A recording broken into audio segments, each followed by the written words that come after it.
Hello, welcome to Popular Protest, Riot and Reform in Britain, 1760 to 1848. This is a brief video just to introduce the main facts related to the impact of revolution on British politics. So this was the era of revolution, and this shapes the whole political discourse around reform and wanting democracy and the new ideas that are coming in to Britain from elsewhere. And so to understand this period, you've really got to think within the minds of politicians and within people who are campaigning for change and how they see this term revolution. And in Britain, revolution in the 18th century is associated with the Glorious Revolution of 1688 to 90. Period which the Whig Party want people to believe was peaceful and a legitimate transfer of power from the Stuart monarchy to William of Orange and a new dynasty. And the Whigs believed that this was a peaceful, glorious revolution in which there was a new settlement, in which the monarch negotiated his power with Parliament and with the Church, and we have a Bill of Rights which is a constitutional document that suggests that the power should be shared in some way, that there should be a sense of balance, a balanced constitution between three powers: the monarch, the House of Lords and the House of Commons, and that it's the Parliament's duty to keep that balance and avoid another revolution like the revolutions that we had in the mid-17th century. And this is the main political theory that is propagated and believed by politicians all the way through. We've got to avoid another revolution. We've also got to sort of keep this balanced constitution.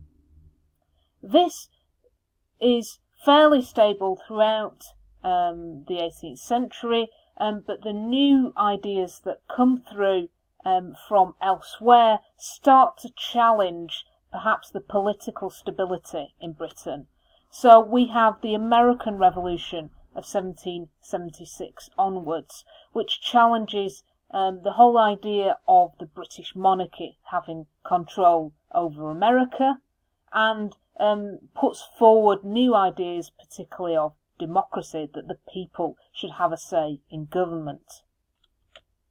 The French Revolution of 1789 onwards similarly challenges this idea that the monarchy is the best system of government and puts forward a much more violent and dramatic and quick idea of the people taking control.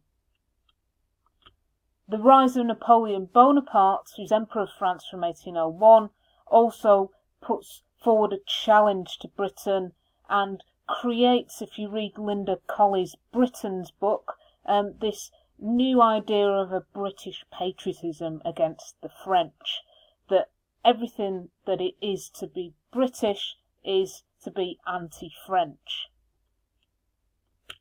The Irish Rebellion of 1798 also creates a sense of fear among the ruling elites that the Irish are influenced by both the Americans and the French to revolt, to rebel, and that it's Britain's duty to put that down and keep the Irish in their place.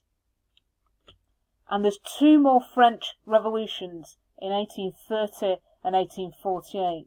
So the French are constantly toing and froing between restored monarchies, the Bourbons, and this idea of people control. And so it's a very tumultuous time in France, and Britain is always looking over the channel to see what influence the French revolutions might have on British politics, British people. So the new idea in the later 18th century is democracy. Okay, it's not associated with a good thing. And so I want you to avoid any anachronism, get your head out of the 21st century idea that democracy is a good thing, because people in the 18th century saw it predominantly as a bad thing. And I'll explain why in a minute. But the Americans are the first really to enact this idea of democracy in their new constitution. So the American Revolution introduces new ideas from the 1760s, which is the time when the colonists in America are starting to get very disgruntled with British rule. And they come up with this phrase, no taxation without representation. That's this idea that if we're not represented in Parliament, why should you tax us? Why should we pay all this money of customs and taxes to you if we've got no say in the way it's spent? And this is a very potent phrase. It fuels demands for independence eventually. The person who vocalises these new ideas is a British man called Thomas Paine, who writes a very influential pamphlet called Common Sense, addressed to the inhabitants of America, which explains why they do not need monarchy, they do not need aristocracy, they can govern themselves. And this leads to the Declaration of Independence, 1776, and war with Britain over this idea of independence and democracy. These new ideas are particularly influential in Britain, and there are a swathe of British politicians and elites who agree with the American independence model and support the Americans during the war. But it's still, the idea of democracy is still mistrusted. It's still seen as a bad thing. And it gets even worse when the French have their revolution.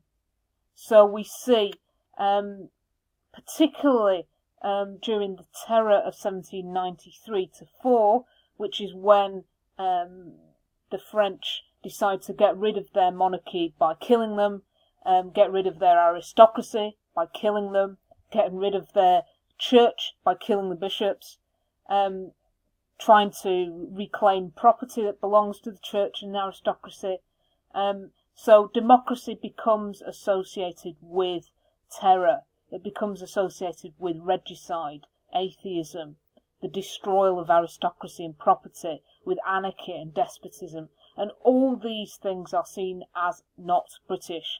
And we must fight the French to make sure that these things don't happen in Britain.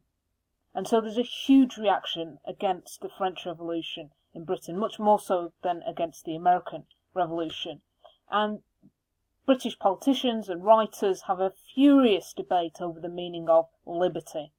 What does that mean? Thomas Paine, remember him from the American Revolution, he writes, again, one of the most influential books of this period, The Rights of Man. It's in 2 volumes. And also Richard Price, a preacher, preaches about the definitions of liberty. And the reaction comes from politicians like Edmund Burke, who essentially is seen in some senses as the founder of conservatism. Although he was a Whig, he supported the American Revolution. But when the French start killing their monarchy and their aristocracy, he sees that demands for democracy are the thin end of the wedge to despotism and anarchy. So there's a huge debate about what democracy is. Is it a good thing or a bad thing? And the majority of politicians, the majority of the British population still regard it as the road to ruin.